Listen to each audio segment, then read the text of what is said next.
प्रियवादिनीचा वत्स्य पुत्रो, और जिनके पुत्र आज्ञाकारी हैं, जिनके घर के बच्चे काम करने वाले आज्ञाकारी, मनमानी नहीं करते, इधर उधर घूमते नहीं,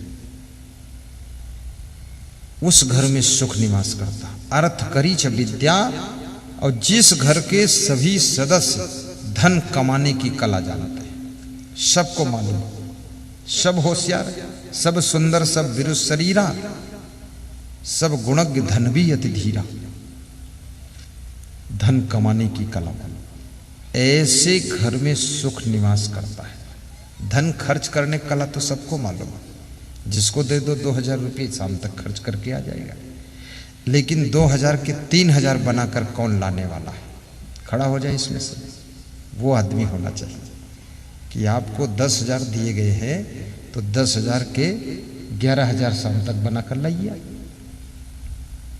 तो पता चला 10,000 के वापस लौट कर आए, बता दिया कि जेब से गिर गए कहीं, बस हो गया हर हर गंगे। या तो बता दिया कहीं भूल गए हमने रख दिया, या तो बता दिया कि वो खर्च हो गए। पूछो कहाँ खर्च हुए? बोले याद नहीं।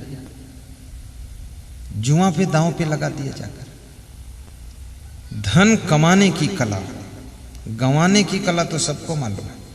आप जिंदगी में झांक कर देखिए कि मैंने कितना धन गंवाया है, कितने लाख बर्बाद किए। अभी कल मैं गया था एक राजपूत परिवार में, परपोड़ा गांव, ईश्वर सिंह, प्रभात सिंह, त्रिलोक सिंह के यहाँ। तो ईश्वर सिंह के 2 बेटे, प्रभात सिंह और त्रिलोक सिंह। तो उन्होंने मुझको, उनके बेटे ने बुलाया था जलपान करने के लिए। कमरे में बैठा बेमेतरा जिला में, तो मैंने उनके बाप को बुलाया। कुछ घर की समस्याएं थी तो मैंने सोचा समझा देता हूं। तो बाप को बुलाया और बाप बैठते ही रोना शुरू कर दिया। 54 साल उम्र का बाप रो रहा। तुमने का मामला क्या है? तो सब बताना शुरू किया कि ये पूछते ही नहीं लड़का कुछ हमसे, अपनी मनमानी करता है। तो मैंने कहा मतलब? बोले आपको आना था ना, तो पूछा है ना बताया है कि आने वाले। नहीं, हम भी तो कुर्सी उर्सी लगवाते, कुछ सेटिंग करते, खुशी मनाते, दूसरे से मालूम हो कि आप आने वाले। ये बैठा है और ये बड़ा वाला है 35 लाख गंवा चुका है, और छोटा भाई है वो भी 40 लाख गंवा चुका है। अब मैं इतने दुख उठाकर इस घर को बढ़ाया हूं। रोने लगे तो सबको बिठाकर समझाया 10 मिनट, ठीक किया, मेंटेनेंस सर्विसिंग किया परिवार की। हम परिवार का सर्विसिंग सेंटर लेकर चलते हैं। सबको समझा दिया, सब ठीक, शांति आ गई। ये धन कमाने की कला हो। 35 लाख तुमने कमाया है, कमाया कितना है, वापस रिटर्न कितना किया है? आपकी बुद्धि से डिसीजन आपने लिया है, आपने गलत डिसीजन लेकर गलत काम में पैसा लगाया है, पैसा आपका हड़प हो गया, खत्म हो गया। अब इसका जवाबदार कौन है? और अगर कोई कह दे ये बात तो तुम जहर खाने को तैयार, और ना कहे तो 2 लाख और गंवाने को तैयार। तो ये बुद्धि है कैसी तुम्हारी? तो कम से कम इसको देखो कि हमारे में कमाने की कला है कि गंवाने की कला है। ये पैसा कोई ऐसा थोड़े बादलों से बरसता है, मुश्किल से आता है और आसानी से चला जाता है। जेब भरती तो मुश्किल से, खाली तो आराम से हो जाती है।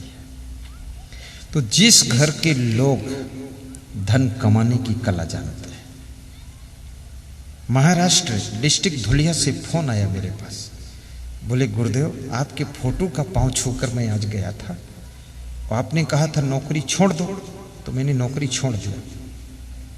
तो मैंने कहा फिर क्या हुआ? बोले आज 32,000 रुपये महीने की नौकरी मिली है, 8,000 वाली छोड़ा। आपने कहा था छोड़ो, छोड़ दी। बोले पहला वेतन लेकर आऊँगा आपके पास 1 महीना बाद। मैंने कहा मेरे पास मत आओ, पहला वेतन घर में लगाओ, अगले साल जब इस महीने में वेतन मिलेगा तब दान करना। बोले बड़ा भाग्योदय हो गया गुरुदेव, 500 लोगों में 5 आदमी सिलेक्ट होना था, मेरा नंबर पहला आ गया और हाथों हाथ सिलेक्शन हुआ। और 32,000 से वेतन स्टार्ट हुआ, 60,000 पर जाने वाला है। और आपने कहा था नौकरी छोड़ो, तो वो छोड़ा, तो ये मिल गई है।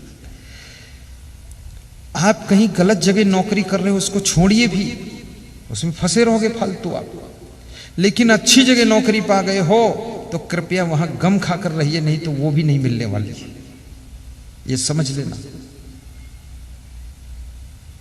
गलत जगह पर मत रुको, वहां से त्याग करके जाओ। पर अच्छी जगह हो तो वहां मजबूती पकड़ अच्छी बनाओ, नहीं तो बिल्कुल जीरो पर चले जाओगे, अहंकार धराशायी हो जाएगा। अपने घर को भी संभालना। आपका जीवन मंगलमय हो तो अर्थागमो नित्यम अरोगिता च प्रिया च भार्य प्रियवादिनी च वश्य पुत्रो अर्थकरी च विद्या खड्ड जीव लोकस्य सुखानि राजन। ये 6 बातें जिसके घर में होती हैं उसके घर में सुख निवास करता है। सदगुरु कबीर साहिब बीजक में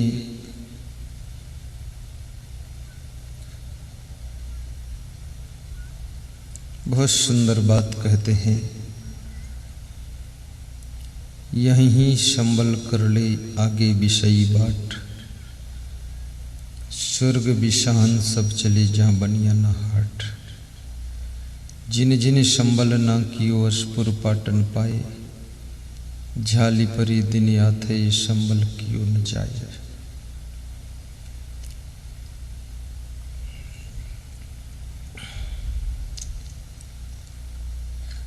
कबीर साहब से किसी भक्त ने प्रश्न पूछा है, मनुष्य जीवन में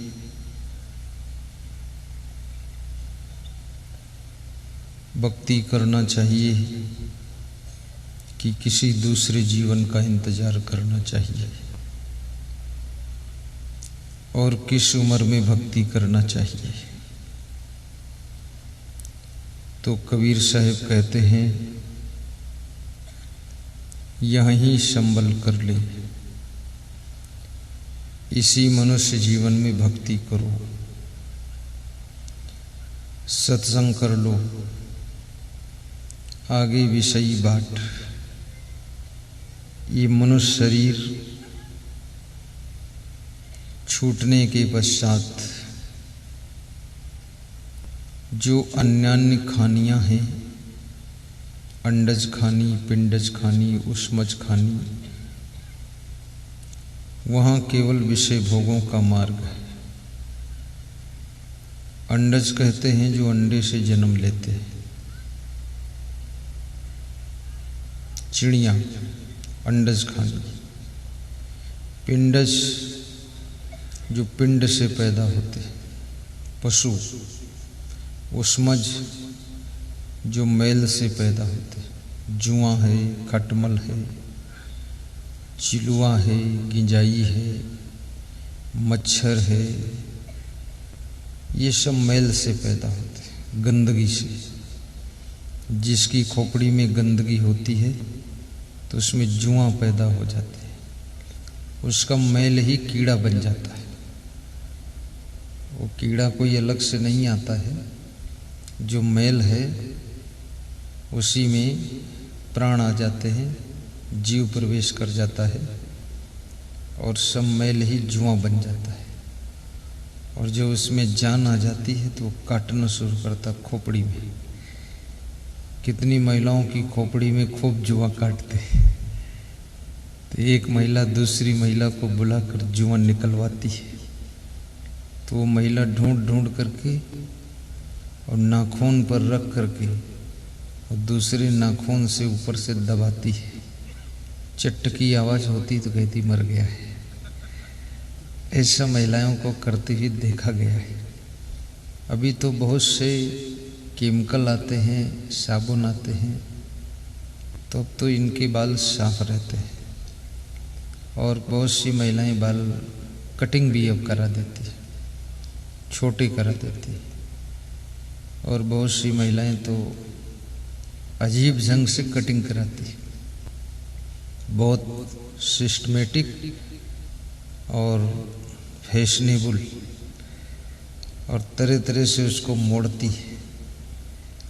और इस वर्ष से पुरुषों में भी बालों का फैशन स्टार्ट हुआ है।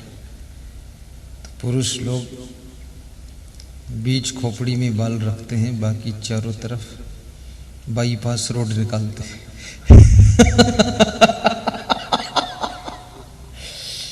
बाईपास रोड है और उसमें भी डिजाइन बनाते हैं। कितने मूर्ख लोग हैं, इतना बड़ा घर बनाया उसमें डिजाइन नहीं बना पाए, इस छोटी खोपड़ी में डिजाइन बनाते। वो उनको ये भी पता नहीं है कि तेरी खोपड़ी कौन देखेगा। लोगों को अपनी झोपड़ी देखने का तो टाइम नहीं है और तू खोपड़ी दिखाता घूम रहा है।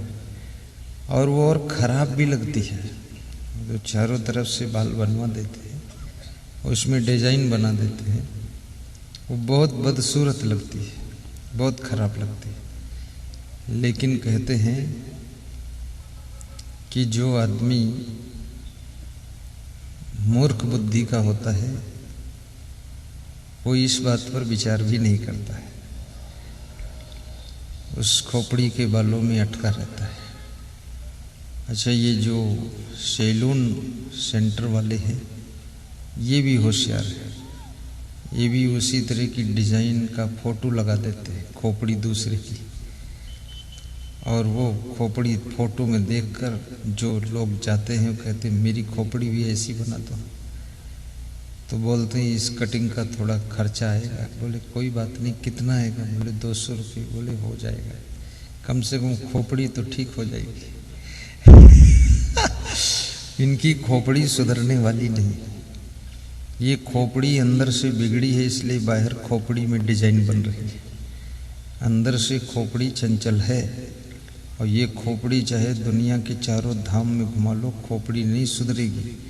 जब ये तुम्हारी खोपड़ी सत्संग में आएगी और सत्संग में जब 2-4 हजार खोपड़ी तुमको मिलेंगी, सत्संगी खोपड़ी, भक्ति करने वाली खोपड़ी, तब तुम्हारा ये खोपड़ा सुधरेगा। नहीं तो इसमें इतनी बुराइयां भरी हुई है। ये जो डिजाइन बन रही है ये डिजाइन संकेत करती है कि अंदर खुराफात बहुत है। तो उस्मज खानी की बात बता रहा था। उस्मज खानी ये मेल से पैदा होती है। जैसे आप अगर 2 महीना स्नान न करो गर्मियों में,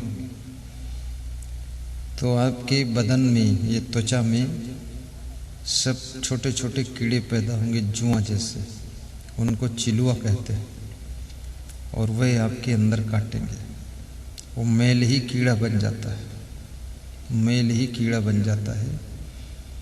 जहाँ पानी भरता है वहाँ मच्छर पैदा हो जाते हैं। जब पानी बरसता है, जहाँ हल्का पानी भर जाता है गिंजाई पैदा हो जाती है।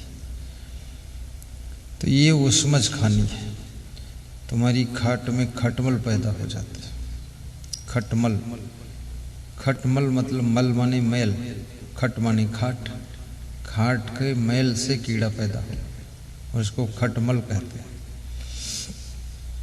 अब तो धीरे धीरे खाट भी खत्म हो गए तो खटमल भी खत्म हो गए। अब आगे हैं डबल बेड। डबल बेड पर सोते हैं और नींद सिंगल भी नहीं आती। डबल बेड लगाओ चाहे ट्रिपल बेड लगाओ, बेड लगाने से नींद का कोई रिश्ता नहीं है। मकान से भी विश्राम का रिश्ता नहीं। जिसका मन निश्चिंत है, मन पवित्र है, और जो मेहनत करके थक गया है उसको नींद आती है। जो मेहनत भी नहीं करता है थकता भी नहीं। कुछ लोग मेहनत करने में शर्म बहुत लगती है उनको।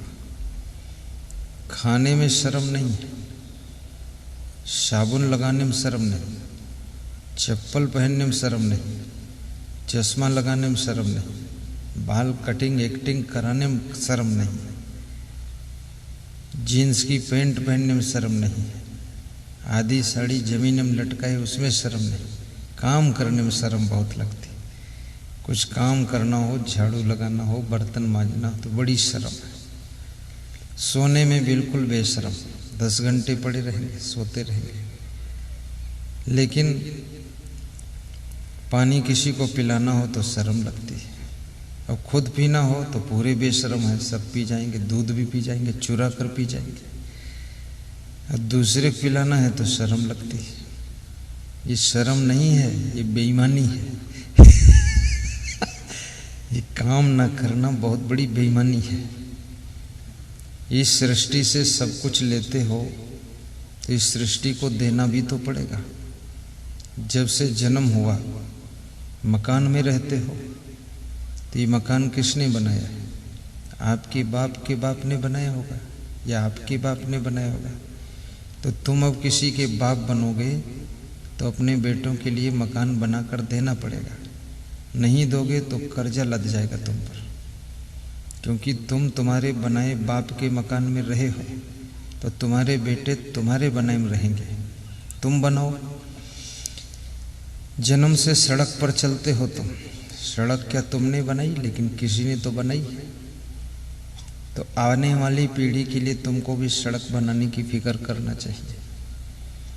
जब से जन्म हुआ है तब से घी दूध खाते हो, तब से रोटी दाल चावल भात सब्जी टमाटर चटनी मूंग बड़ा उड़द बड़ा बेसन पकौड़ी छक रहे हो।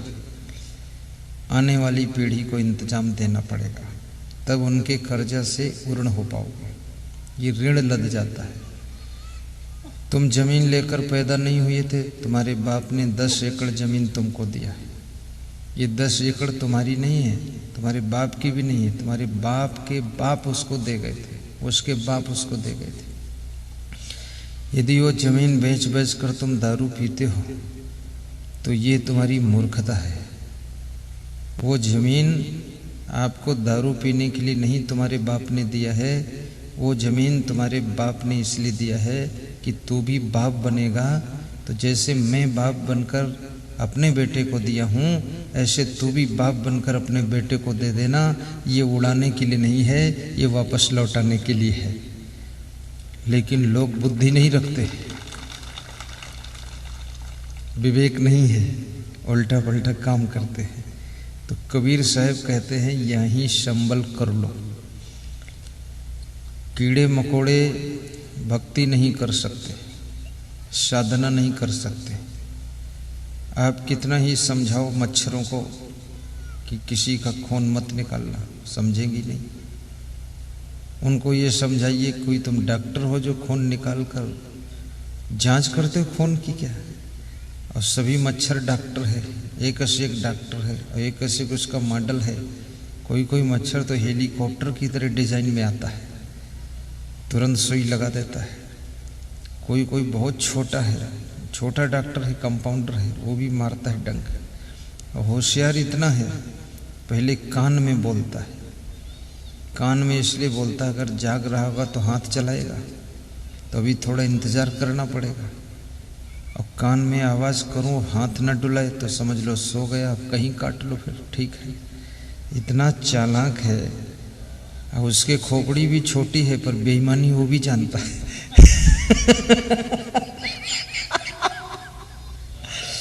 इतनी छोटे माइंड में भी किस तरह से खून निकालना है ये कला मालूम है। पहले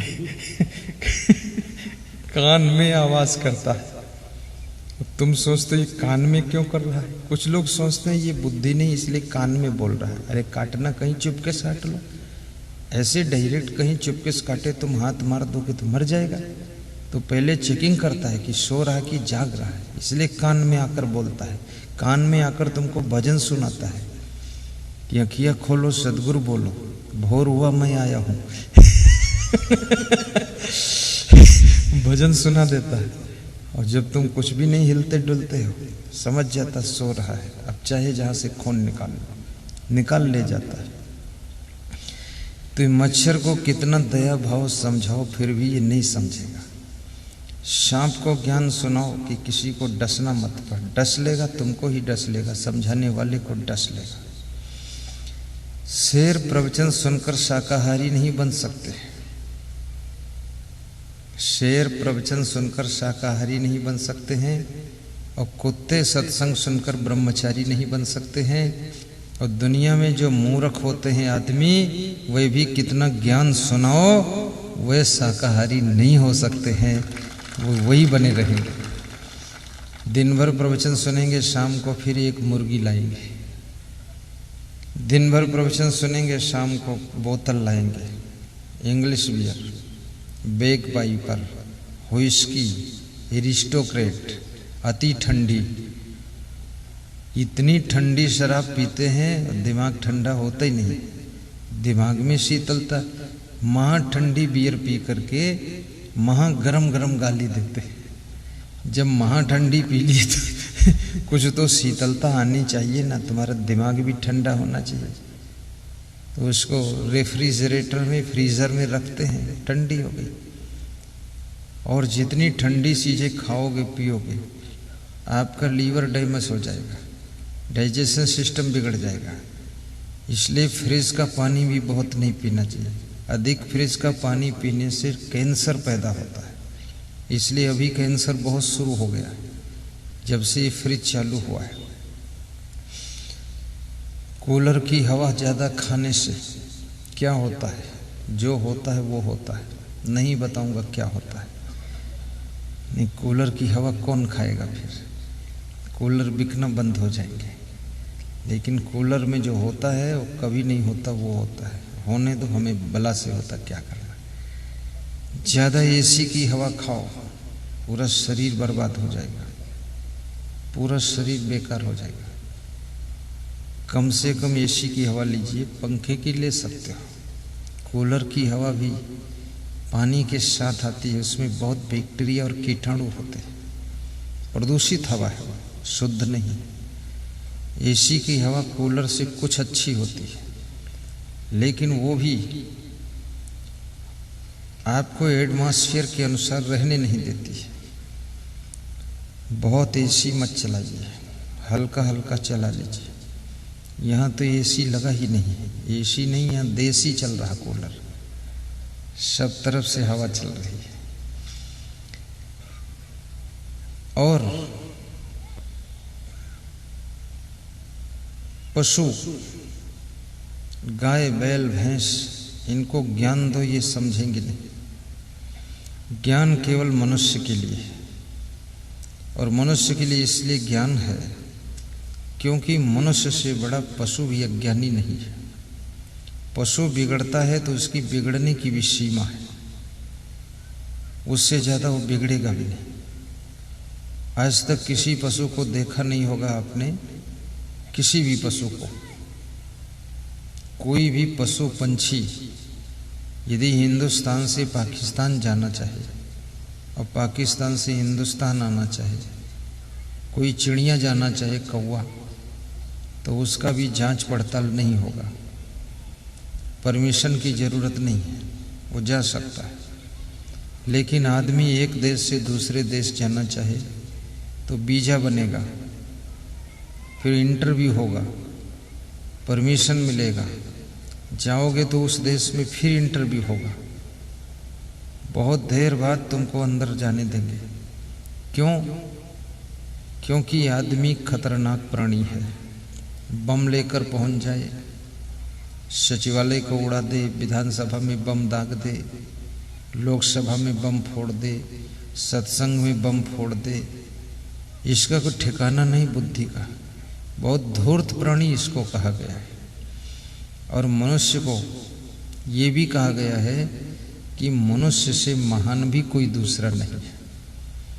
ये महान भी बहुत है। मनुष्य जब समझदार बन जाता है तो इसके अंदर राम का रूप दिखाई देता है।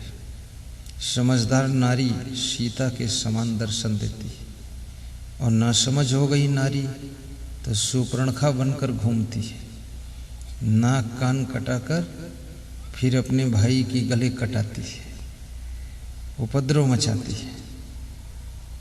ज्ञान हो गया, समझ हो गई, लक्ष्मण बनकर तुम भाई की सेवा करोगे। अज्ञान है, ना समझी है, तो रावण बनकर विभीषण जैसे भाई को लात मारकर निकाल दोगे।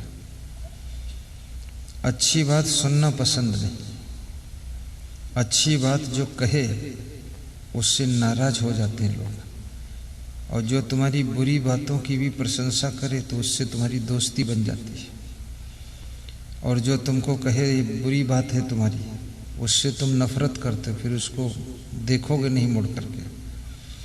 और जो तुम्हारे अवगुणों में मदद करे, सहायता करे, कहे तो ये मेरा खास आदमी है, और जबकि यही दुश्मन खास तुम्हारा विनष्ट करने वाला, वो दिखता ही नहीं तुमको। दारू पिलाने वाले, दारू पीने वाले दारू वालों को ही दोस्त मानते हैं। कहते ये मेरा लंगोटिया यार है, ये मेरा चोली दामन का साथ है, ये गहरी दोस्ती इससे इतनी गहरी है कि दोनों गहरे दारू कुआं में गिरते हैं, और एक कम गिरना चाहे दूसरा ढकेल के गिराता है।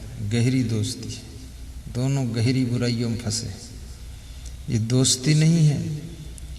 पापान निवारित योजयते हिताय गुह्यम निगोहत गुणान प्रकटी करोते।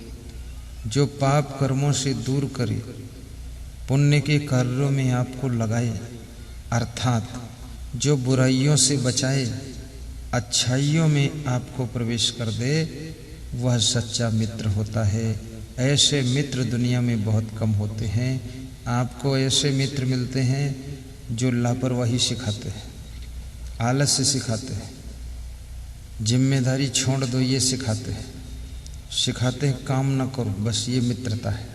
बैठे रहो, गप्पा मारते रहो, ये मित्रता है। ये मित्रता नहीं है, ये बहुत बड़ी शत्रुता है, आपकी आदतों को बिगाड़ देना। इसलिए आपके घर में अगर कोई महिलाएं आती हैं तो घर की महिलाओं को सावधान रहना चाहिए। ये महिलाएं हमको क्या सिखा रही हैं, क्या बता रही हैं। अगर कोई तुम्हारे पड़ोस की महिला आई है और तुम्हारे घर में बड़ा बन रही है और वो भी बड़ा बनाने में जुट गई, तो समझ लो वो ठीक है। और उसने कहा कि अरे रख दो बड़ा, आधे घंटे बाद बनाना, और थोड़ा बातें कर ले, तो समझ लो नालायक आ गई है, काम बिगाड़ रही तुम्हारा। बात क्या करेगी, कितनी बात करोगी, काहे की बात करनी है, क्यों बात करनी है, कितनी बात करनी है, क्या जरूरत बात की। बात करते करते जिंदगी बीत गई, बात से कोई मतलब तो निकला नहीं। फिर बात करेंगे, नहीं करेंगे, कोई बात नहीं करेंगे, काम करो, बात की क्या जरूरत है। ऐसे लोगों से बचो जिनके साथ में बैठने से आलस्य पकड़ता हो, उनसे दूर रहिए। जिनके पास में बैठने से जिम्मेदारियां तुम्हारी ढीली हो रही हों, उनसे दूर रहो।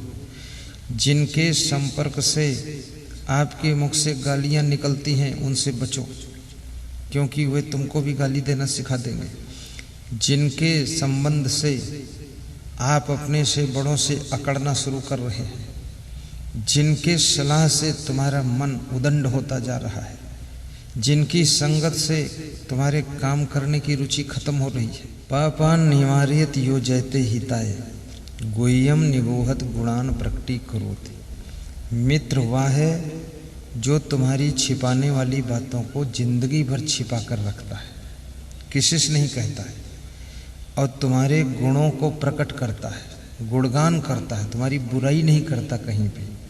वो मित्र है। जो तुम्हारी बुराई दूसरी जगह करे, निंदा करे और तुम्हारी बदगोई बतलाए, वो मित्र नहीं है। वो ऐसे है जैसे परोक्षे कार्य हंतारम प्रत्यक्षे प्रिवादिनम वर्जे तादृशम विष्कुंभम पयोमुखम। जैसे कोई घड़ा हो, उस घड़े के अंदर जहर भरा हो, उस घड़े के ऊपर मुख के पास में दूध भरा हो, भीतर सब जहर भरा है, और उसके मुंह पर थोड़ा दूध है, आधा लीटर, अंदर 5 लीटर भरा है जहर। तो क्या उस घड़े को पी लेना चाहिए उठा करके? नहीं पीना चाहिए।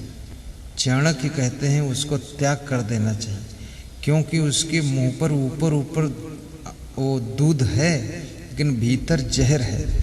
ऐसे जो मित्र तुम्हारा तुम्हारे मुंह के सामने तुम्हारी प्रशंसा करता है, गुणगान करता है, और पीठ पीछे तुम्हारी निंदा बुराई करता है, तुम्हारे सब कामों को बिगाड़ने में लगा है, वो मित्र नहीं है, वो शत्रु है। उसके अंदर जहर भरा हुआ है, उसको तुरंत त्याग कर देना चाहिए, अन्यथा वो ऐसा धोखा देगा कि तुम्हारी जिंदगी को ही खत्म कर देगा। ऐसा मित्र मित्र नहीं होता है।